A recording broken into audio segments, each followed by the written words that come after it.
sinasabi doon na kung meron tayong kailangan gawing pag-aresto o pag-search sa loob ng University of the Philippines, sa campus o community, hindi lang sa UP Diliman or UP Los Baños, kundi sa lahat ng mga UP communities, ay hindi natin po pwedeng gawin nang hindi tayo nagpapaalam o kumukuha ng permiso sa administrasyon ng University of the Philippines, sa OIC, o kung sino mang merong kapangyarihan na mag-grant nito.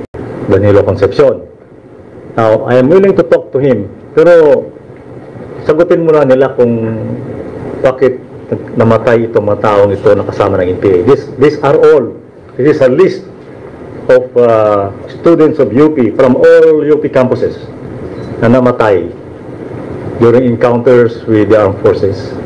UP Diliman is not only a school. It is a community. Barangay nga yan eh. You go around the Metro Manila, lahat ng barangay may presinto ng police. Why does UP do not have this? Kahit wala po yung agreement na yan, ang kanilang tinatawag na academic freedom ay mananatili.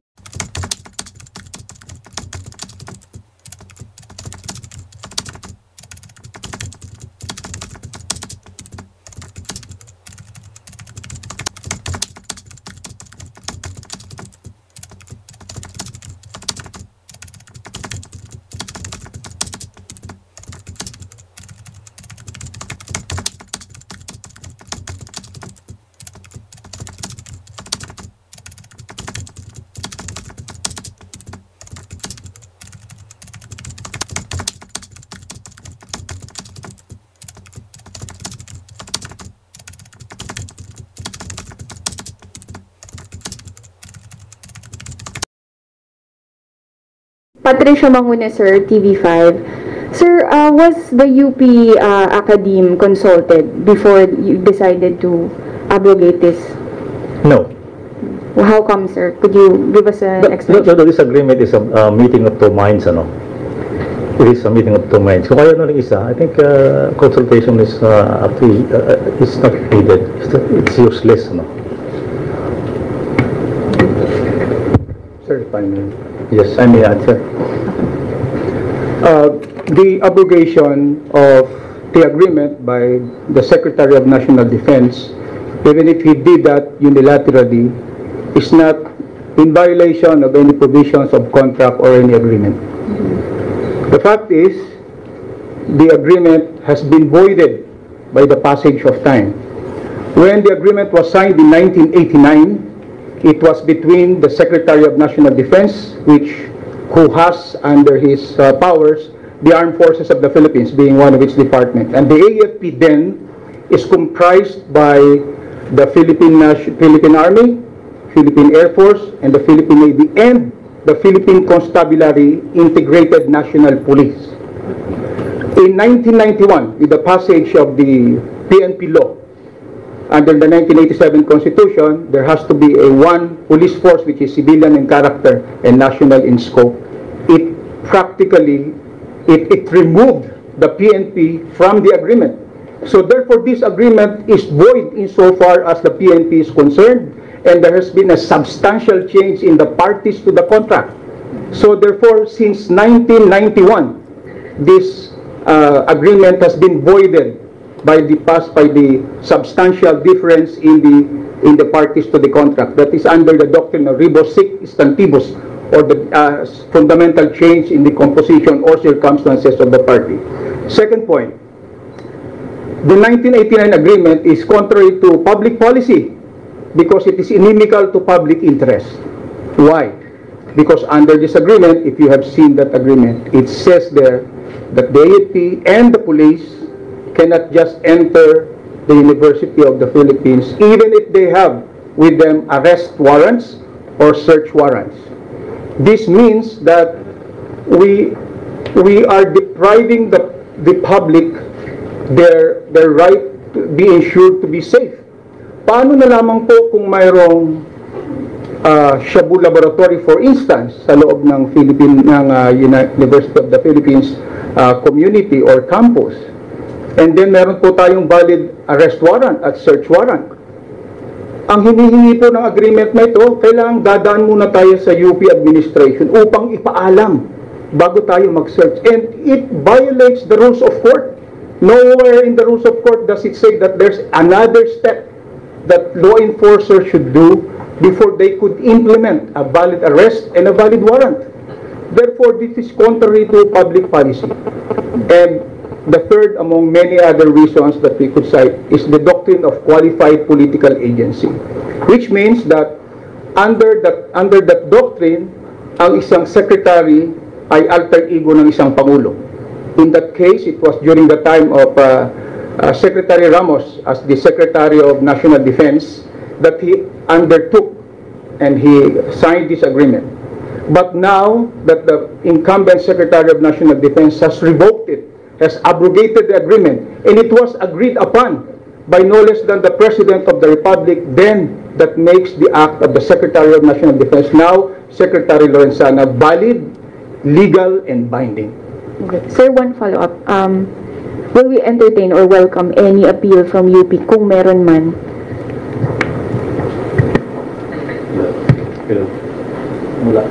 Yes, sir. Yes, I am open to dialogue with them. I appreciate the intercession of a lot of well-meaning people like the members of the Senate who passed a resolution for us to dialogue. Also, Secretary Roque has offered his office for a dialogue between me and Danilo Concepcion. Now, I am willing to talk to him, pero sagutin muna nila kung bakit namatay itong mga taong ito na kasama ng NPA. This is a list of students of UP from all UP campuses na namatay during encounters with the armed forces. Explain to me, bakit ang nangyari ito sa kanila? Why did they fail to protect these young kids from joining this organization and they get killed? As a parent, I really feel sad for these kids na mamatay sila ng ganito. So, explain nila yan. If they can explain that, we will talk. If not, then forget it. Ano po, baka pwedeng maging specific kayo. Ano ba yung gustong gawin ng AFP sa loob ng UP campuses na hindi nila magawa dahil meron pang UP-DND Accord? Para kasi very broad yung usapan, yung discussion. Ano ba talaga yung gusto niyo gawin na hindi niyo magawa noon? Well, kagaya ng binanggit natin sa kanila, itutok na lang natin doon sa letter and spirit of the agreement. Sinasabi doon na kung meron tayong kailangan gawing pag-aresto o pag-search sa loob ng University of the Philippines, sa campus o community, hindi lang sa UP Diliman or UP Los Baños, kundi sa lahat ng mga UP communities, ay hindi natin po pwedeng gawin nang hindi tayo kinakailangan, nang hindi tayo nagpapaalam o kumukuha ng permiso sa administrasyon ng University of the Philippines, sa OIC, o kung sino mang merong kapangyarihan na mag-grant nito. Itatanong ko po sa inyo, kung kayo po ba ay nangangamba na merong droga na maaaring mapunta sa ating mga anak, hahayaan nating makatakas yung may-ari ng Shabu Laboratory o gumagawa ng Shabu Laboratory na yon dahil lamang meron tayong kinakailangang gagawing pagpapaalam sa isang administrasyon. It's very cumbersome, at hindi lang, it's even violative nga of public policy. Pag ginawa po natin yon, delikado na makatakas yung taong ating uhulihin o may takas ang mga ebidensya o mga bagay na illegal na ginagawa kung hindi tayo kaagad papayagan na magsagawa ng searches. Sa katunayan nga po, dahil nga po sa realidad na yan, pinapayagan ng korte ngayon na yung na ang isang search warrant or warrant of arrest ay pwede mong i-apply kahit saang lugar. Hindi necessarily kung saang lugar ka magagawa ng pag-aresto o paghalugog. Dahil nga po sa katotohanan na bago natin maisagawa yun, pag nag-apply pa tayo ng search warrant doon o warrant of arrest, bago natin magawa yun, malamang alam na nung taong hulihin natin o bahay o anumang facility na isi-search natin yung ating pag-apply. Ngayon, kung meron na nga po tayong valid search warrant and it boils down to the courts na tumahanap ng probable cause kung bakit sila mag-i-issue ng arrest warrant o search warrant, meron na tayo noon and yet hindi pa natin magawa dahil meron tayong pinangingilagan na agreement na kagaya nito na meron siya University of the Philippines. Para naman po yatang hindi siya naaayon sa kapakanan ng lahat at naaayon sa ano ang dapat na kung meron ka ng search warrant or arrest warrant, pwede mo nang hulihin yung isang taong pinaghahanap o kailangan hulihin base sa warrant na yun sapagkat meron pang isang agreement na kailangan nating isaalang-alang. And again, it is violation of the rules of court na wala namang sinasabi doon sa rules of court na pag magsasagawa kayo ng pag-aresto o paghahalugog sa ilalim ng isang valid warrant, ay kailangan niyo pang magpaalam sa ibang tao o isang tao bago ninyo legally magawa ang inyong dapat gawin based on those warrants. So, ito po bang concern na ito, di ba nakalagay sa accord na twice a year, you're supposed to convene, the parties to this accord are supposed to convene and check up on each other. Has this concern ever been brought up? Meron po bang naging troubleshooting, so to speak, na para ma-solve yung pangangailangan ninyo with the UP officials? No. This is my assumption as the Secretary of Defense. I think there's not been any consultation between the UP. No, teka muna. Kasi, let's go back to the agreement, ano. I go back to my agreement na bakit kailangan ng UP ito at hindi kailangan ng ibang eskwelahan? What do they need it? Tell me, bakit kailangan ko ikaw, taga-UP ka? Ba't mo kailangan to? Atenista po ako, SND. So, tell me. Atenista ka para hindi ka. Ang alam ko lang sa history no, for this was triggered by an arrest of a student activist who was 1989. That was too long ago. 30 years ago na yan eh. Yes. Times have changed, Sarah. Wala na kami na-arrest na tao doon since then. So I think this agreement has outlived its usefulness. Sir, baka may dagdag ko lang, sir. Kasi Yung doktrina ng Equal Protection Clause, no? Other schools can invoke it, no? If that could be accorded to UP, why can't they enjoy the same? At sabi nga ni Secretary Lorenzana, it shouldn't be deprived, they shouldn't be deprived, or this privilege, or this agreement, or this agreement that happened between UP and the DND may also be demanded by other schools. So sa ilalim ng doktrina na yan, lahat sila hihingi ng ganyang pribileyo, lahat ng ganyang kurtesiya na ipinagkaloob dati ng Department of National Defense. Let's go further, no? Bigyan na rin natin lahat ng schools, pati elementary, bigyan na natin. Then ay siguro sa susunod hihingi din yung LGU na magpapaalam sa kanila yung police bago makapagtayo ng ng presinto. So let us be fair to everybody here. Itong masyado nang napapaboran yung UP because of this agreement. So kung sa kanila that in doing this, we should give it Ateneo, Lasal, San Beda, and every schools here in Metro Manila para pantay-pantay. Sabi nga ni Dr. Arevalo, equal protection of the law. Yung contention po ng UP is because of precisely of the history of student activism, and there was a concrete incident that triggered this. Yun po yung contention na this isn't an example, sabi nila, this is not an example of special treatment, this is a product of an incident. Kaya nga, that was just 3 years after martial law, so fresh pa yung sa isipan natin yung mga gulo-gulo dyan sa UP. And so, I think this was requested by the UP President then, Abueva, na bigyan sila ng, para hindi makapasok yung mga sundalo, ano? But that was 32 years ago, Chara. And kaya nga, I go back to these kids that were recruited and killed sa UP. Ito lang. We concentrate on this. We do not suppress legitimate dissent. Mag-assembly kayo dyan. This morning when you woke up, nakakapag-tweet kayo, you can form a demonstration there. Nobody will touch you. Ang ayaw namin ay itong mga nagtatago dyan at nagre-recruit ng mga bata, binibigyan ng baril at makipaglaban against the government and they are being killed. Ito yung nasa records lang namin. Marami pang nawala na hindi na natin alam kung saan sila namatay. For Secretary, but there have been a lot of reaction already, rallies right there and then, ang daming panawagan, dialogue, and then for consideration daw po ang review. Ano po ang reaction niyo dito, sir? Ay, go back to me, no? Sagutin mo na nila ito. UP should answer me truly kung bakit nagkaganito yung mga estudyante ng UP. Sila lang naman pinakamarami.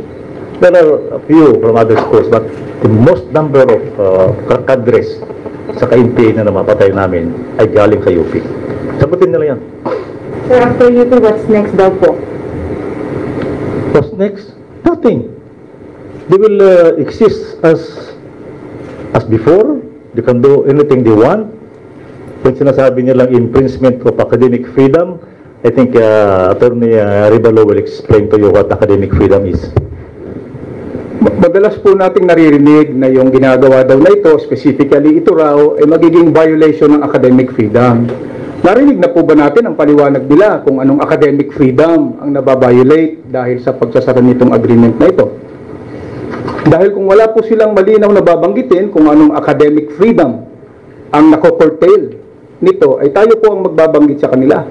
Ayon po sa dinesisyon ng kaso ng Supreme Court sa De La Salle University Incorporated versus Court of Appeals, sinabi po ng Supreme Court doon na ang academic freedom ay dinidefine bilang pagbibigay ng liberty o kalayaan sa mga academic institution na una, pumili kung sino ang magtuturo.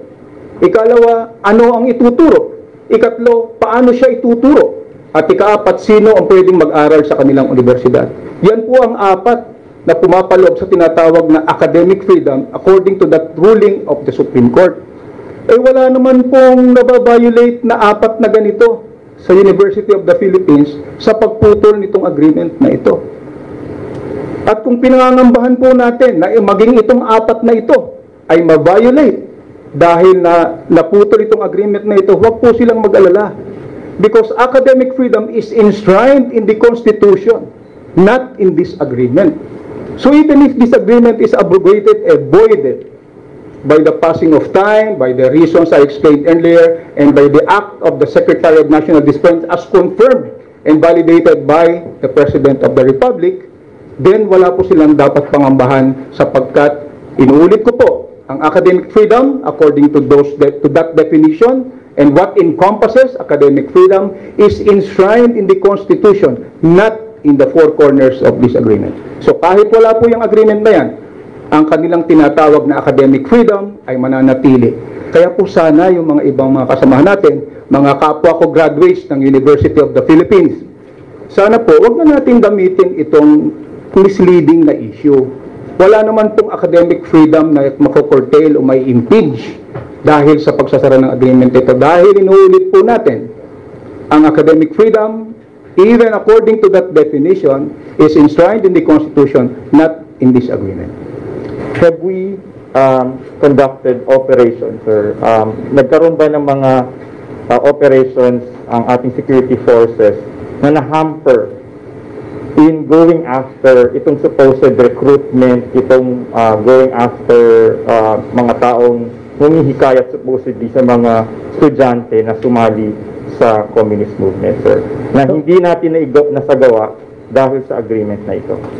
No, we have not. I think we have not gone to, we cannot even conduct any patrol ng police. Wala nga eh. Kasi nga bawal eh. Magpaalam ka muna, tapos sasabihin nila siguro, what is your purpose in coming here?